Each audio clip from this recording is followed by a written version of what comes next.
जिंदाबाद जिंदाबाद। भाई रिंकू सैनी जिंदाबाद जिंदाबाद जिंदाबाद। भाई रिंकू सैनी आगे बढ़ो, हम तुम्हारे साथ हैं। भाई रिंकू सैनी आगे बढ़ो, हम तुम्हारे साथ हैं। कृपा करके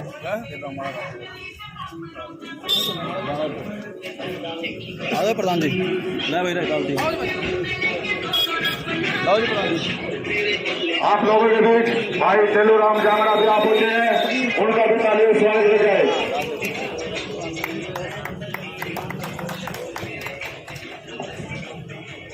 वार्ड नंबर 1 के पानी की लगा दी कोल्ड ड्रिंक डाल देना। सभी मेरे नौजवान साथी, मेरे आदरणीय बुजुर्गों, नौजवान साथियों, माता और बहनों, सबसे पहले तो आप लोगों ने यहाँ पहुँच करके और आपके प्रिय नेता भाई रिंकू सैनी का जो स्वागत किया है उसके लिए मैं आपका धन्यवाद करता हूँ। और अब आपके बीच में हमारे बहुत ही होनहार जुझारू साथी भाई सतबीर जी चौहान से मैं अनुरोध करूंगा कि वो आए और यहाँ पर आए हुए जनसमूह को संबोधित करें। भाई सतबीर जी चौहान।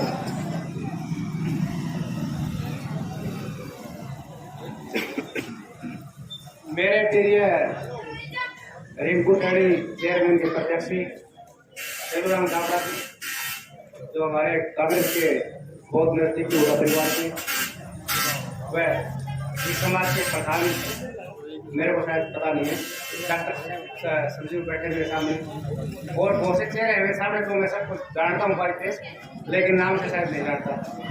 और मैंने जो सेवाएं दी थी डॉक्टर मलिक हॉस्पिटल के अंदर एज एडमिनिस्ट्रेटर में रहा था 4 साल तक, तो मैंने काफी जो हॉस्पिटल को बदलाव किया था कि यार हम रिंकू सैनी का समर्थन क्यों करें, क्योंकि आप लोगों ने सब ने एक मन बनाया होगा कि यार इलेक्शन आ गया है, अब क्या किया जाए, कैसा फैसला लिया जाए। तो पिछले आप 8 सालों से देख रहे हैं कि हमारा हादसे का बेहाल हो रहा है। एक साइकिल के ऊपर आदमी नहीं जा सकता, इसमें कोई दो राय नहीं है। कुछ लोग बोल नहीं पाते, शायद सरकार के साथ में होंगे या उनकी कोई मजबूरी होगी या सचमुच में हादसे से उनको प्यार ही नहीं है। लेकिन जिसको प्यार है, जो हादसे के बारे में सोचता है, अपने घर के बारे में सोचता है, उसको 100% हादसे के बारे में सोचना चाहिए। उसके बाद हमारी जो कल्याणी फाउंडेशन ट्रस्ट है, जो कि 4 साल से चल रही है, हम लोगों ने फैसला लिया कि यार सबसे जो बेस्ट कैंडिडेट है वो रिंकू सैनी है, क्योंकि हमारा देसी भाई है, हमारी भाषा समझेगा, हम हाथ पकड़ के बात करेंगे इससे, और हमको लगता है कि हम इसको लड़ नहीं देंगे किसी बात में।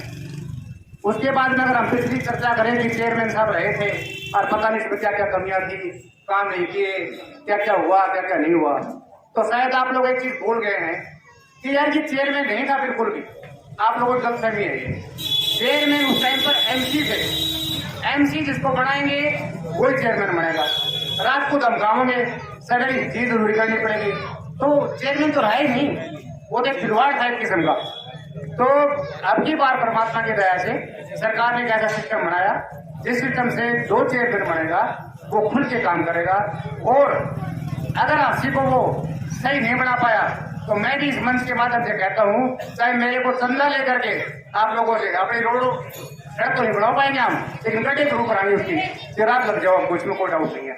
क्योंकि हमने 3 साल की प्रति वो कागज लगा करके फीड फार्म के अंदर जो हमारे गरीब लोग रहते थे वहां पर जो कचरा बंद करवाया, हमने 27 दिन तक धरना दे करके हमने वो आजादी दिलवाई लोगों को जो बिल्कुल ही जीने और मरने के हालात में थे।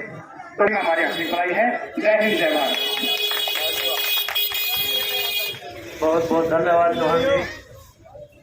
अब मैं आमंत्रित करता हूँ कांग्रेस पार्टी के वरिष्ठ नेता मेरे बड़े भाई आदरणीय श्री तेलूराम जांगड़ा जी से कि वो आए और मंच को संबोधित करें।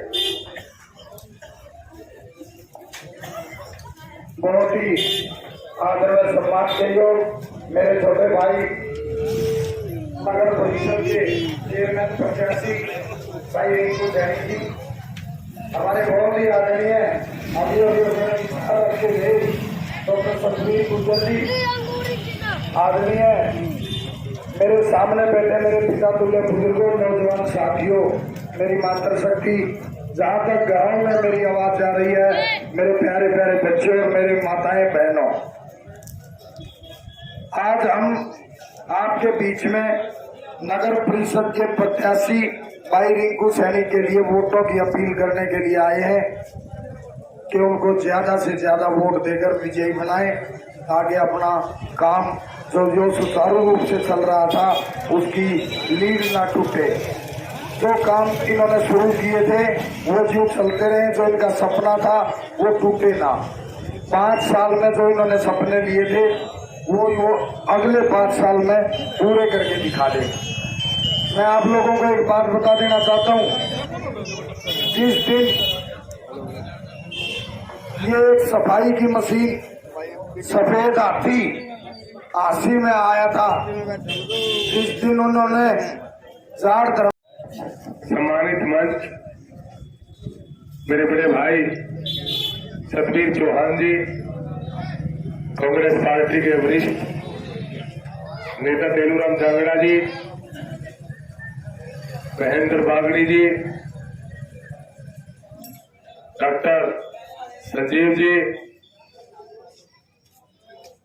और सभी मेरे सम्मानित मंच, नाम लूंगा तो सारे के सारे, कोई चाचा है, कोई ताऊ है, कोई भाई है, तो मेरे पिता तुल्य बुजुर्गों, नौजवान साथियों और यहाँ पर उपस्थित मेरी माता शक्ति, आप सभी जानते हैं कि 19 तारीख का दिन हमारे एरिया के लिए, हमारे शहर के लिए बहुत अहम दिन है। जब हम नगर परिषद के चेयरमैन बने तो इन रोडों की क्या हालात थी ये भी छुपी नहीं है। कभी इन रोडों पे लाइटें नहीं जली थी, 1-1, 1.5 फुट के गड्ढे थे। ये सारी की सारी आपके आशीर्वाद से आपके भाई ने, आपके बेटे ने बनाई। चाहे समाधा रोड लो, चाहे सीसी रोड लो, ये हमने एस्टीमेट बनवा करके पास किए थे, जो आज रोड बन करके तैयार हो गए, जो साइडों में ब्लॉक लग रहे हैं।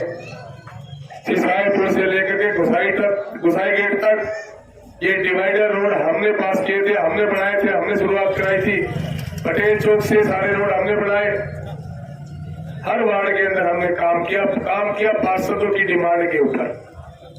जो पार्षदों की डिमांड थी हमने काम किया, क्योंकि हमारे बीच में पार्षद हुआ करते थे जो अपने वार्ड की समस्या रखते थे, आपके वार्ड की समस्या रखते थे कि हमारे वार्ड में ये समस्या है, चाहे सीवरेज की हो, पानी की हो, लाइट की हो, कोई भी व्यवस्था हो, आपने अपना प्रतिनिधि चुनकर भेज रखा था। वो हमारे को समस्या बताता और हम उस समस्या का समाधान करते। अब की बार आपके बीच में 2 नुमाइंदे बनेंगे, एक पार्षद और एक चेयरमैन, क्योंकि चेयरमैन का भी डायरेक्ट चुनाव है, आपके वोटों से चेयरमैन बनेगा। तो मैं आपसे वादा करता हूं, क्योंकि हमारी कथनी और करनी में कोई अंतर नहीं रहा। हमने जो शहर का विकास काम होता था वो हमने करके भी दिखाया, जो हमारा सपना था वो हमने पूरा करके दिखाया है। पहले हमारी माताएं बहनें कूड़ा पॉइंटों पर तस्वे में लेकर के जाती थी, ये टिप्पर की व्यवस्था करने वाला भी अपनी सोच थी। आपका भाई, आपका बेटा रिंकू था जिसने टिप्पर नगर परिषद में मंगवाए। अब की बार हमारा जो सपना है कि हर गली चौराहे पर सीसीटीवी कैमरे होंगे, ताकि हर भाई को, हर बहन को, हर बेटे को सुरक्षा मुहैया हो सके। सीसीटीवी कैमरे लगाना ठीक है नहीं है, बताओ? ठीक है जी, ठीक है। पूरे शहर के अंदर सीसीटीवी कैमरे लगवाएंगे। एक यूथ के लिए एक स्टेडियम बनवाएंगे, ताकि हमारे बच्चे खेलने का शौक तो है, लेकिन शौक पूरा नहीं हो पाता, इशार जाना पड़ता है, कितना खर्चा महंगा उठाना पड़ता है। अब की बार नगर परिषद की जमीन बहुत पड़ी है हमारे पास, वहाँ एक यूथ के लिए स्टेडियम बनाएंगे, हर प्रकार के कोच होंगे, ताकि हमारे बच्चे अपने शहर का, अपने हल्के का, अपने प्रदेश का, देश का नाम रोशन कर सके। और आप लोगों के लिए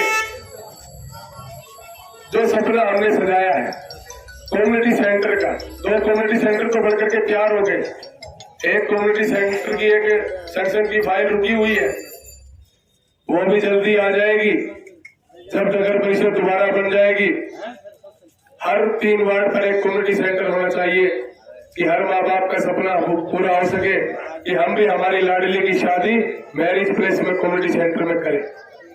क्योंकि कहीं भी आप शादी विवाह करते हो, मैरिज प्लेस में तो लाखों रुपए खर्च आता है। उसमें नगर परिषद के उसको मैरिज प्लेस में करने से, कम्युनिटी सेंटर में करने से मात्र 10-11 हजार फीस होगी और सारे के सारे प्रोग्राम उनमें होने शुरू हो जाएंगे। और आप जानते हो कि जितनी भी धर्मशालाएं, जितनी भी मंदिर है, जो ग्रांट आएगी सारा की सारी उनमें पूर्ण रूप से लगाई जाएगी। मैं आपको विश्वास दिलाता हूं कि जिस रोड के ऊपर आप बैठे हो, इस रोड की हालात क्या थी आप भी जानते हो। और सबसे पहले मैं आपका भाई हूं, आपका बेटा हूं, आपका पड़ोसी भी हूं। अगर ये चूक गए तो फिर पछताना पड़ेगा। कोई चेयरमैन यहाँ से मोटरसाइकिल से नहीं गुजरेगा जो आप आवाज दे करके बुला लोगे। कोई घर से बाहर नहीं आएगा, आपको जाना पड़ेगा बहुत दूर। और मैंने स्वाभिमान की लड़ाई आप लोगों के लिए लड़ी है। आप जानते हो इस बात को कि जो आने वाली 19 तारीख है, इसको बस के सामने वाला बटन दबा करके, ये जीत हमारी नहीं, ये आपकी अपनी जीत होगी, आपके भाई की जीत होगी, पूरे हांसी हल्का के आम जनमानस की जीत होगी। उन्हें मैं फिर प्रार्थना करता हूँ कि ये मौका चूक मत जाना। मैं आपका भाई हूँ, आपका पड़ोसी हूँ, आपका नजदीकी हूँ, आपके एरिया का काम करूंगा सारा का सारा, ये विश्वास रखो। आप खड़े करके एक बार आशीर्वाद दे दो कि आप सब हमारे साथ हैं और सारे के सारे वोट भुगतवाने, कोई वोट न रह जाए। अपने एरिया से 100% पोलिंग होनी चाहिए। और बस का निशान आप सब जानते हो, आप सब ने हरियाणा प्रदेश की रोडवेज बस में भी सफर किया है, बस से कोई चूका नहीं है। तो मैं समझता था कि छोटी सी एक नुक्कड़ सभा होगी, आपने इसको जनसभा में बदला। मैं आपका भाई और रेडियो का जुबान हूँ और मैं आपको विश्वास दिलाता हूँ कि आपके काम में कोई कमी नहीं आएगी। जो आपको नगर परिषद के चक्कर काटने पड़ते थे, वो आपके काम अब की बार ऐसी व्यवस्था बनाएंगे कि आपके गली में चौराहे पर बैठ करके काम किया जाएगा। इसी के साथ फिर मैं आपको याद दिलाता हूँ कि आने वाली 19 तारीख को बस का बटन दबाना न भूले। बस का बटन दबा करके आपकी अपनी जीत होगी, आपके क्षेत्र की जीत होगी, आपका चेयरमैन होगा, आपका विकास होगा, ये आप सब जानते हो। जय हिंद, धन्यवाद, जय भारत।